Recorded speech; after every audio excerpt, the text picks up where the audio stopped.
جس سے یہ کہا جائے کہ اب نماز وہ نہیں پڑھ رہا ہے تو وہ انسان کافر ہو جاتا ہے. لیکن بعض اہل علم کی رائے یہ ہے کہ چند ایک نماز چھوڑ دینے سے بھی وہ انسان کافر ہو جاتا ہے. تو لہٰذا اس مسئلے میں انسان داخل ہی کیوں ہو, لہٰذا نماز کو ان کے اوقات پر پڑھنا ہے. ہر صورت میں اگر غلطی سے کسی وجہ سے آدمی سو گیا یا آدمی بھول گیا, ایسا کوئی عذر اس کے پاس ہے, تب تو معفو عنہ ہے. لیکن جان بوجھ کر کے نماز چھوڑ دینا یہاں تک کہ وقت نکل جائے, یہ بہت سنگین مسئلہ ہے, اس سے بچنا چاہیے, ورنہ اس بات کا بھی خطرہ ہے کہ آپ کی نماز ہی نہ ہو. جی جی شیخ, تو شیخ میں نماز نہیں پڑھوں گا کہ نہیں پڑھوں گا, یعنی اگر میں چھوڑ دیا تو؟ میری رائے یہ ہے کہ آپ پڑھ لیجئے. اچھا اچھا جی جی, جزاک اللہ. شیخ ایک اور پوچھ سکتے ہیں؟ آج ایک ہی لے رہے ہیں بھائی, انشاءاللہ کل کی اسٹریم میں لے لیجیے گا. ٹھیک, بس اس میں صرف بس ہاں نہ کا جواب ہے, شیخ پوچھنا تھا یہ وقت کم ہے ہمارے پاس, تو کل لے لیجیے گا انشاءاللہ. ٹھیک ہے, بارک اللہ فیکم. ساحل جلدی سے اپنا سوال کریں, ایک سوال جلدی سے پوچھ لیں بھائی. السلام علیکم ورحمۃ اللہ وبرکاتہ. وعلیکم السلام ورحمۃ اللہ وبرکاتہ. کیسے ہیں شیخ؟ الحمدللہ. اچھا ٹھیک ہے شیخ, کسی اور کے لے لیجیے. ٹھیک ہے, ابھی تھوڑا ہم بزی ہیں. ٹھیک ہے, بارک اللہ. عامر. السلام علیکم ورحمۃ اللہ وبرکاتہ. وعلیکم السلام ورحمۃ اللہ وبرکاتہ. سوال یہ تھا کہ ظہر کی نماز میں امام صاحب جو ہے تو رکوع میں جاتے سمے جو ہے تکبیر کرنا بھول گئے, تو کیا اس پہ سہو ہو گئی نماز؟ دیکھیے, آپ ایک اہم بات یاد رکھیے اس باب میں کہ نماز میں جو چیزیں ہم زبان سے کہتے ہیں ان میں کچھ چیزیں رکن ہیں اور کچھ چیزیں واجب ہیں. رکن کیا کیا ہے زبان سے کہنے والی چیزوں میں؟ ایک تو تکبیر تحریمہ رکن ہے, یعنی جس تکبیر کے ذریعہ ہم نماز میں داخل ہوتے ہیں, اللہ اکبر کہہ کے شروع میں داخل ہوتے ہیں, اسے تکبیر تحریمہ کہتے ہیں. اس کا حکم یہ ہے کہ وہ رکن ہے. اسی طرح سے جو ہم سلام پھیرتے ہیں وہ رکن ہے. اسی طرح سے جو ہم سورہ فاتحہ پڑھتے ہیں وہ رکن ہے. جو آخری تشہد وہ رکن ہے. اس کے علاوہ جتنی بھی چیزیں ہیں وہ تمام چیزیں واجبات ہیں. جیسے ہم قیام سے رکوع میں جاتے ہیں, رکوع سے اٹھتے ہیں, پھر جو ہے سجدے میں جاتے ہیں, سجدوں میں بھی اللہ اکبر کہہ کے سجدے میں جاتے ہیں, اٹھتے ہیں, یہ تمام چیزیں واجبات ہیں. اور واجب کا حکم یہ ہے کہ اگر کوئی انسان واجب چھوڑ دیتا ہے, جان بوجھ کر کے چھوڑتا ہے, تب تو نماز باطل ہو جائے گی. اور اگر غلطی سے واجب چھوٹ جاتا ہے تو اس کے لیے سجدے سہو ہے. اب اس اصولی بات کی بنیاد پر اگر کوئی انسان رکوع میں گیا بغیر اللہ اکبر کہے ہوئے, غلطی سے اللہ اکبر نہیں کہا اس نے اور رکوع میں گیا, تو گویا کہ اس نے ایک واجب کو غلطی سے چھوڑ دیا. ایسی صورت میں اس کے اوپر سجدے سہو واجب ہے. اور یہ والا سجدے سہو وہ سلام پھیرنے سے پہلے کرے گا, یعنی تشہد کے اذکار پڑھنے کے بعد سلام پھیرنے سے پہلے 2 سجدے کرے گا. جی شکریہ. جی بھائی, جزاک اللہ خیر, بارک. وعلیکم السلام ورحمۃ اللہ وبرکاتہ. رفیع اللہ.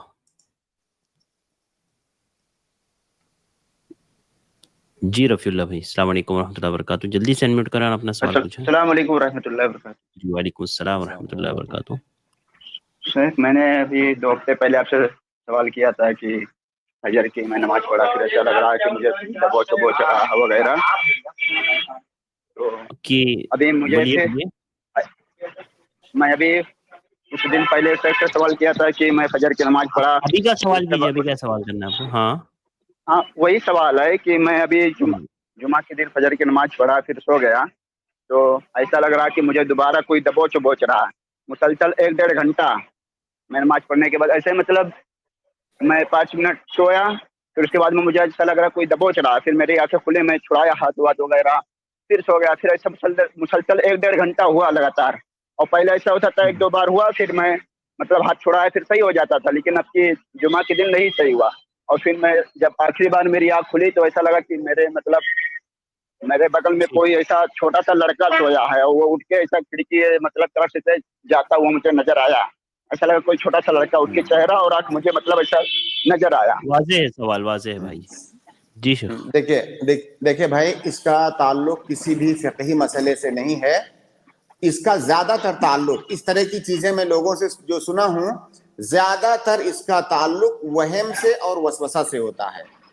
ایسا کچھ بھی نہیں ہے, آپ کو ڈرنے اور گھبرانے کی ضرورت نہیں ہے. پھر بھی اگر آپ کو ایسا کچھ محسوس ہو رہا ہے تو اگر آپ فجر کی نماز پڑھ کے سوئے ہیں تو جب آپ کو فجر کی نماز پڑھ کے سونا ہو تو آپ صبح کے جو اذکار ہیں میرے بھائی یا تو کہیں آپ اطمینان سے بیٹھ جائیں پھر سوال پوچھا کریں. جب سوال پوچھنا ہو تو کہیں اطمینان والی جگہ پر بیٹھ جائیں, بائک چلاتے ہوئے, گاڑی چلاتے ہوئے, مارکیٹنگ کرتے ہوئے سوال نہ پوچھا کریں.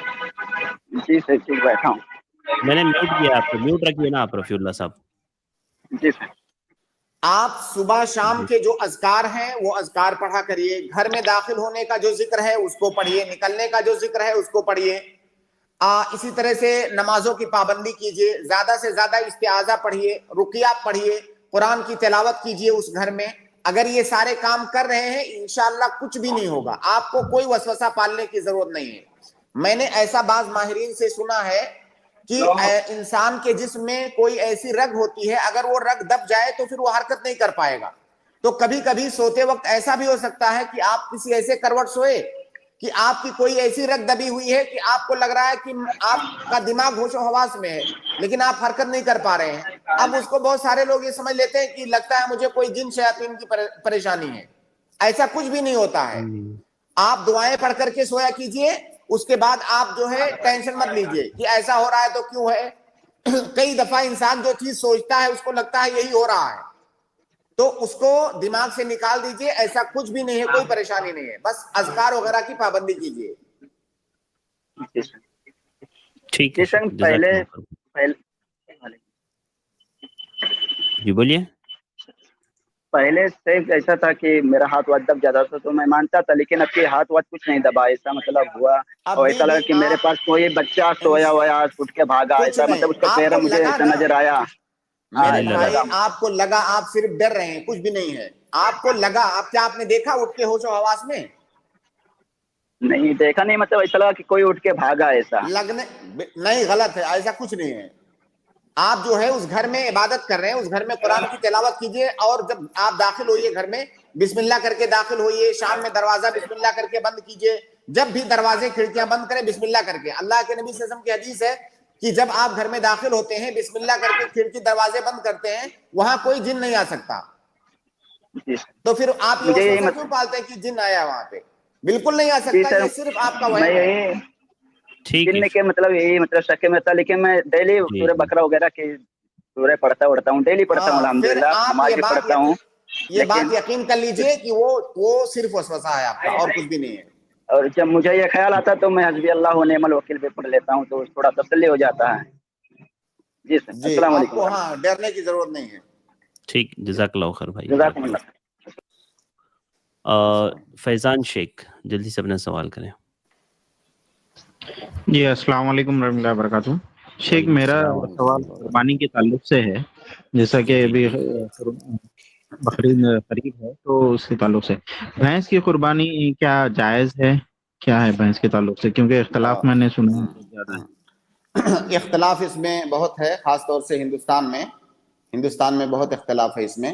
لیکن صحیح بات یہ ہے, ادلہ کی روشنی میں جو بات سمجھ میں آتی ہے وہ یہ کہ بھینس کی قربانی ثابت نہیں ہے. گرچہ اختلاف موجود ہے لیکن بھینس کی قربانی ثابت نہیں ہے. یہ آپ یاد رکھیں, کسی بھی جانور قربانی یہ عبادت ہے, اور کوئی عبادت اسی وقت ثابت ہوگی جب اس کی دلیل ہوگی. بھینس کی قربانی کے لیے کوئی دلیل نہیں ہے قرآن میں, اور اللہ کے نبی صلی اللہ علیہ وسلم کی احادیث میں بہت ہی وضاحت کے ساتھ یہ بات بتا دی گئی ہے کہ قربانی یہ بہیمۃ الانعام جو جانور ہیں ان کے ذریعے سے قربانی ہوگی. اور بہیمۃ الانعام بھیڑ ہے, بکری ہے, گائے ہے اور اونٹ ہے, یہ 4 بہیمۃ الانعام ہیں. اب جو لوگ بھینس کی قربانی کی وکالت کرتے ہیں ان کی جو سب سے بڑی دلیل ہے وہ کہتے ہیں کہ بھینس یہ گائے کی ایک قسم ہے, بھینس یہ گائے کے جنس سے ہے, گائے کی ایک قسم ہے, بس اس کی شکل بدل گئی ہے. تو اگر وہ یہ بات ثابت کر لے جائیں کہ بھینس یہ گائے ہی کی قسم ہے, گائے ہی کی جنس سے ہے, تب تو یہ بات ثابت ہو جائے گی, کیونکہ بھائی گائے ہے اس کی بہت ساری قسمیں ہوتی ہیں. اگر بھینس گائے کی قسم ثابت ہو جائے تبھی جو ہے بھینس کی قربانی ثابت ہوگی, ورنہ بھینس کی قربانی ثابت نہیں ہوگی. اب آپ خود بھی ریسرچ کیجئے، آپ ہندوستان میں رہتے ہیں، ہزاروں سال سے ہندوستان میں گائے کی لوگ پوجا کرتے ہیں، ایک ایسی قوم ہے جو گائے کی پوجا کرتی ہے۔ آپ نے کبھی سنا کہیں پر کہ کسی غیر مسلم نے، کہیں کسی ہندو نے بھینس کی پوجا کی ہو؟ اگر بھینس یہ گائے کے جنس سے ہے تو ان سے زیادہ بہتر اس بات کو کون جانے گا جن کا مذہبی تعلق ہے گائے سے؟ کیا کبھی آپ نے کسی ہندو کو کہتے ہوئے سنا ہے کہ بھینس یہ گائے کی بہن ہے یا اسی کے خاندان سے ہے؟ نہیں، بالکل نہیں۔ اب وہ لوگ جو کہتے ہیں کہ بھینس کی قربانی جائز ہے، دراصل بعض اہل لغت نے یہ کہہ دیا ہے کہ نوع من البقر، گائے بھینس کے بارے میں کہہ دیا نوع من البقر، یعنی گائے کی ہی ایک قسم ہے۔ اب اگر کوئی ایسا عالم دین، کوئی ایسا لغوی جو کہ گائے کے بھینس کے بارے میں جانتا ہی نہیں ہے یا بہت کم جانتا ہے، اگر لوگوں کو بھینس کے بارے میں بتاتے ہوئے، ایسے لوگوں کو جنہوں نے بھینس کو دیکھا نہیں ہے، جب وہ بھینس کے بارے میں لوگوں کو بتا رہا ہے تو ظاہر ہے اس کی ظاہری شکل و شباہت کو کسی چیز سے تشبیہ دے کر کے بتائے گا تاکہ بات سمجھ میں آ جائے۔ اب بھینس بھی گائے کی طرح سے ہی ہوتی ہے دکھنے میں، اس کے 4 پائے ہیں، ساری چیزیں اسی طرح ہیں، لیکن اس کا مطلب یہ تو نہیں ہو گیا کہ اگر اس کے 4 پائے ہیں، اس کا دودھ پیا جاتا ہے، اس کا گوشت کھایا جاتا ہے تو پھر وہ گائے کی طرح ہو گئی۔ آپ بھینس کی طبیعت دیکھ لیجئے، بھینس کی طبیعت دیکھیے، اس کا نیچر دیکھیے، اور گائے کی طبیعت، اس کا نیچر دیکھیے، بالکل مختلف ہے، ہر چیز میں مختلف ہے، کسی چیز میں دونوں میں مشابہت نہیں ہے۔ تو لہٰذا صحیح بات یہ ہے کہ صرف بعض اہل لغت کے نوع من البقر کہہ دینے سے وہ گائے ثابت نہیں ہو جائے گی۔ بعض اہل لغت نے ہرن کو بھی نوع من المعز کہا ہے، ہرن کو نوع من المعز یعنی بکری کی ایک قسم ہے، بکری کی نسل سے ہے۔ تو اب کیا ہرن کی قربانی کرنا اس قول کی بنیاد پر جائز ہو جائے گا؟ اگر آپ اہل لغت کے کہنے کی وجہ سے بھینس کو گائے کی قسم مان رہے ہیں تو پھر ہرن کو بھی بکری کی قسم مانیے، کیونکہ انہوں نے نوع من المعز کہا ہے۔ تو اہل لغت کا یہ قول حجت نہیں ہے اس باب میں۔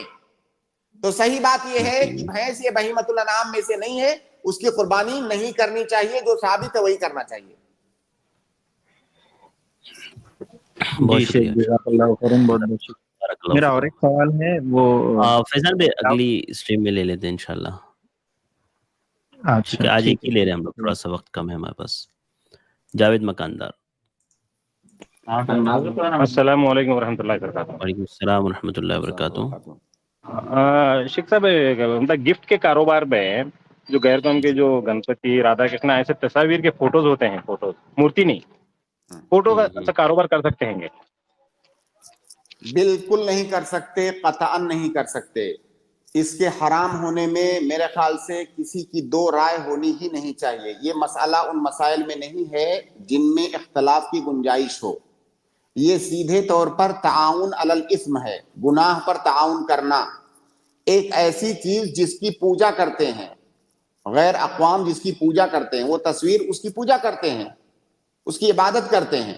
اب اگر آپ اس کو بیچتے ہیں تو یہ سیدھے طور پر تعاون علی الاثم ہے، تو یہ کرنا کسی بھی طرح نہیں۔ دیکھیں، ہماری شریعت میں دین سے سمجھوتا، ایمان سے سمجھوتا، عقیدے توحید سے سمجھوتا بالکل بھی نہیں ہے، اور خاص طور سے جب آپ کے پاس ہزاروں راستے موجود ہیں روزی کمانے کے، تو یہ بالکل بھی جائز نہیں ہے، قطعاً 2 ٹوک۔ مطلب مورتی تو نہیں چاہیے نا، مطلب اس کا میرے فوٹو بھائی، فریم بھی میں نہیں نا؟ سوال دیوار سمجھا ہوں، سنا ہوں، سمجھا ہوں، جو میں کہہ رہا ہوں وہی جواب ہے۔ جزاک اللہ، تصویر بھی نہیں، مورتی بھی نہیں۔ جزاکم اللہ، بارک اللہ، بہت شکریہ۔ داؤد۔ السلام علیکم شیخ۔ وعلیکم السلام۔ شیخ پچھلے ہفتے میں آیا تھا، وہ ابن عباس رضی اللہ تعالیٰ عنہ کے تعلق سے سوال کیا تھا کہ انہوں نے جبریل کو دیکھا تھا، تو اس پہ وضاحت چاہیے تھی، آپ نے بولا تھا کہ بعد میں آنے کے لیے۔ ہاں، اصل میں بعد میں آپ آئے نہیں، دوسرے دن مجھے انتظار تھا آپ کا، لیکن آپ آئے نہیں۔ دیکھیے، وہ روایت موجود ہے اور مختلف طریقوں سے موجود ہے۔ بعض روایتوں میں تھوڑی سی زیادہ تفصیل ہے، بعض میں تھوڑی سی کم تفصیلات ہیں اس کی۔ صحیح بات یہ ہے، سب کو ملا کر کے اس کا خلاصہ یہ ہے کہ بعض صحابہ کرام نے جبریل علیہ السلام کو دیکھا، کس شکل میں دیکھا؟ انسانی شکل میں دیکھا، فرشتے کی شکل میں نہیں. دنیا نبیوں کے علاوہ کسی نے بھی فرشتوں کو ان کی اپنی شکل میں نہیں دیکھا ہے، نبیوں کے علاوہ کسی نے بھی نہیں دیکھا ہے. تو ابن عباس رضی اللہ تعالی عنہ نے بھی جبریل علیہ السلام کو دیکھا انسانی شکل میں. بعض روایتوں میں ہے کہ دحیہ کلبی ایک صحابی تھے، ان کی شکل میں دیکھا. اور ابن عباس رضی اللہ تعالیٰ عنہما کے علاوہ بھی بعض دیگر صحابہ کرام نے دیکھا ہے. تو وہ واقعہ جو آپ نے پوچھا تھا اس میں حقیقت میں عبداللہ ابن عباس رضی اللہ تعالیٰ عنہ نے جبریل علیہ السلام کو دیکھا، انسانی شکل میں دیکھا. جب نبی صلی اللہ علیہ وسلم سے انہوں نے اس کا ذکر کیا تو نبی صلی اللہ علیہ وسلم نے بتلایا کہ وہ جبریل تھے، وہ فلاں انسان نہیں تھے بلکہ جبریل تھے جو ان کی شکل میں تھے. جی شیخ، اصل میں وہ مسند احمد میں ہے نا، وہ ایک حصہ کہ اس میں ہے کہ عباس رضی اللہ تعالیٰ عنہ کے بارے میں بتایا جاتا ہے کہ انہوں نے نہیں دیکھا، ان کے بیٹے نے دیکھا. کیا ایسا کچھ ہے کیا؟ ہاں بالکل، انہوں نے نہیں دیکھا. عباس رضی اللہ تعالی عنہ نے نہیں دیکھا، ان کے بیٹے نے دیکھا، کیونکہ نبی صلی اللہ علیہ وسلم کے پاس اس وقت وہی گئے تھے، عبداللہ ابن عباس ہی گئے تھے، عباس رضی اللہ تعالیٰ عنہ نہیں تھے. پھر عبداللہ ابن عباس رضی اللہ تعالیٰ عنہ نے بتایا کہ میں نے نبی صلی اللہ علیہ وسلم کو دیکھا کہ کسی کے ساتھ مشغول تھے آپ، اسی لیے ہماری جانب انہوں نے توجہ نہیں کیا. تو جب پوچھا، پھر یہ عباس رضی اللہ تعالیٰ عنہ اپنے بیٹے کو لے کر نبی صلی اللہ علیہ وسلم کے پاس گئے کہ یہ ایسا ایسا بول رہے ہیں. تو نبی صلی اللہ علیہ وسلم نے کہا ہاں بالکل میں مشغول تھا، وہ جبریل تھے جن کے ساتھ بات کرنے میں مشغول تھا، اس لیے میں توجہ میں نے نہیں دیا. تو عباس رضی اللہ تعالیٰ عنہ نے نہیں دیکھا تھا، ان کے بیٹے عبداللہ ابن عباس نے دیکھا تھا. مطلب شیخ وہ اندر گئے ہی نہیں تھے اس وقت، پہلی دفعہ میں صرف ابن عباس رضی اللہ عنہ ہی تھے. ہاں، روایتوں سے جو ظاہر ہو رہی ہے جو چیز کہ وہ اندر نہیں گئے تھے. جی شیخ بہتر.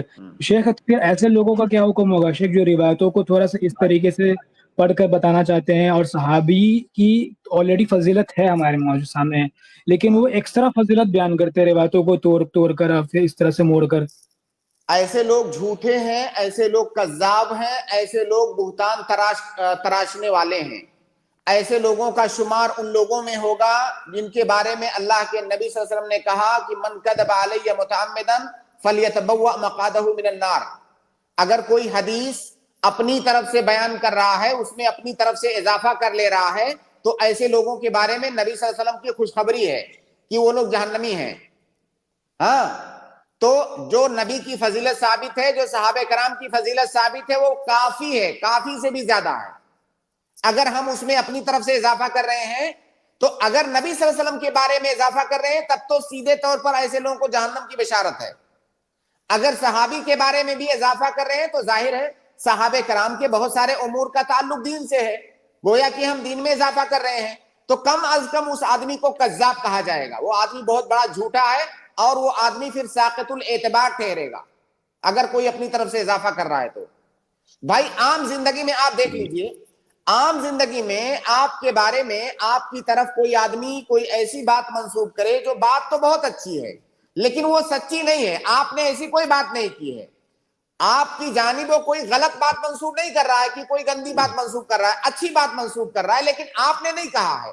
تو آپ بتائیے کیا ایسے آدمی کو آپ اچھا سمجھیں گے؟ آپ قطعاً نہیں پسند کریں گے کہ میری جانب کوئی ایسی خوبی منسوب کی جائے جو میرے اندر نہیں پائی جاتی ہے. ایسے آدمی کو جھوٹا سمجھا جائے گا.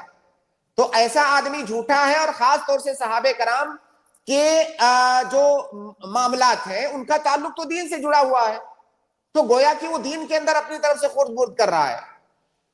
جی شیخ ایک وضو کے تعلق سے سوال تھا بھائی. آج اصل میں ہم لوگ ایک ہی سوال لے رہے ہیں، ٹھیک ہے؟ وقت تھوڑا سا ام زہیر میں آپ کو ایڈ کر رہا ہوں، ابو اروا اس کے بعد میں آپ کو ایڈ کروں گا. ام عزیر سوری. جی شیخ السلام علیکم ورحمۃ اللہ وبرکاتہ. ورحمۃ اللہ وبرکاتہ. خیریت شیخ؟ الحمدللہ. شیخ سوال یہ ہے کہ اگر کوئی منت مانگے کہ فلاں کام ہونے کے بعد ہم لوگوں کو کھانا کھلائیں گے، تو یہ تو منت مکمل پورا کرنا پڑے گا،